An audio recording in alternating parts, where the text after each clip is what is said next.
বিপুল উৎসাহ উদ্দীপনার মধ্যে দিয়ে বৃহস্পতিবার গন্ডাছড়া মহকুমার শর্মা এলাকায় কবিগুরু স্মৃতি বিদ্যা ভবনের কালচারাল হলে তথ্য সংস্কৃতি দপ্তরের উদ্যোগে অনুষ্ঠিত হয় জেলা ভিত্তিক পণ্ডিত ঈশ্বরচন্দ্র বিদ্যাসাগরের ২০৫তম জন্মজয়ন্তী।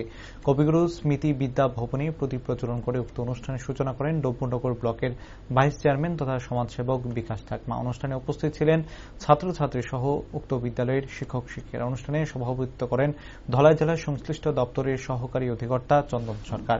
অনুষ্ঠানে পণ্ডিত ঈশ্বরচন্দ্র বিদ্যাসাগরের জীবনী আলোকপাত করে বক্তব্য রাখেন উপস্থিত বক্তারা। উক্ত অনুষ্ঠানে গান এবং বিভিন্ন নৃত্য পরিবেশন করে উক্ত বিদ্যালয়ের ছাত্রছাত্রীরা।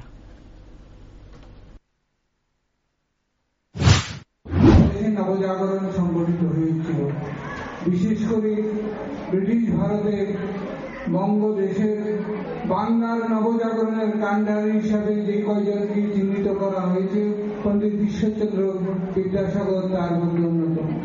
উনি সমাজ সংস্কারকও বটে। পণ্ডিত ঈশ্বরচন্দ্র বিদ্যাসাগর বাংলা ভাষায় বর্ণ পরিচয় গ্রন্থটি রচনা করে আমাদের পড়াশোনা, বাংলা সাহিত্য, বাংলা গদ্যকে সহজ করে দিয়েছিলেন। ব্যাকরণ রচনা করেছিলেন। উনি স্ত্রী শিক্ষার জন্য সারা জীবন লড়াই করে গেছেন।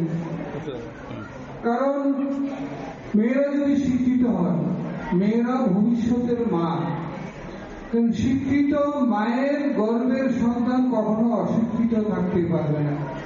সমাজকে, দেশকে শিক্ষায় যদি শিক্ষায় বিস্তৃতি ঘটাতে হয়, সমাজের, দেশের সব অংশের মানুষকে শিক্ষিত করে তোলার জন্য যদি উদ্যোগ নিতে হয়, সর্বাগ্রে উদ্যোগ নিতে হবে স্ত্রী শিক্ষা, মহিলাদের শিক্ষা ব্যবস্থা করায়।